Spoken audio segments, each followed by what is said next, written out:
د سولې تمه. نن هم په دوحه کې د دواړو خواوو د تماس ډلو ترمنځ ناسته کیږي. ظاهرا ترمنځ خبرې پیچلې ښکاري، خو دواړه خواوې وایي پر ډیرو مسایلو هوکړه شوي. د افغان حکومت مرکچی پلاوی یو غړی وایي تر دې دمه پر دوو مسلو اختلاف دی چې دواړو لورو ته بنسټیز دي. نږدې 10 ورځې کېږي چې د افغان حکومت او طالبانو مرکچی پلاوي د بین الافغاني خبرو پر طرز العمل غږیږي.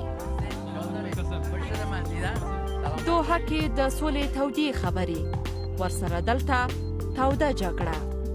امریکا د جګړې پر ښکېلو غاړو یو ځل بیا د ورکم غږ کړی دی. افغان سولې ته یې ځانګړی استازی وایي د بین الافغاني مذاکراتو پیل ته په کتو باید تاوتریخوالی کم شي. غږ امریکا کړی، ورته سترګې په لارې افغانان دي. نورګل ولسوالۍ د مزار لري. موږ خو ډېر ستړي شوي، په منډو او تړلو کې واړه زاړه شولو. نور دا نه غواړو چې جنګ او جدل پیل شي، او په ارامه ژوند غواړو چې ارامه زندګي راتلونکی نسل هم په ارامه زندګۍ کې عمر تېر کړي. زما نوم محمد اسماعیل دی، د نورستان ولایت اوسېدونکی یم.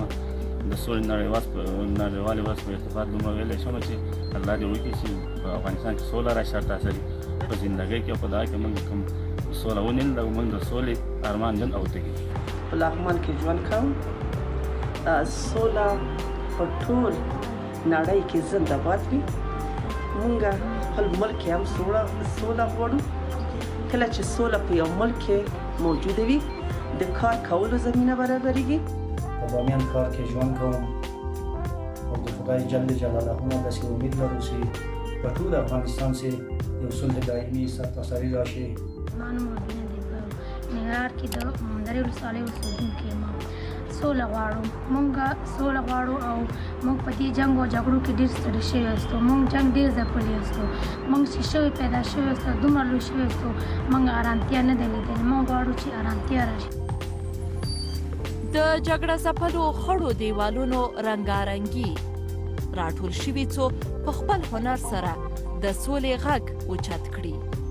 وایي سره له بیلو قومونو او ژبو دي، خو غوښتنه او هیله یې یوه ده.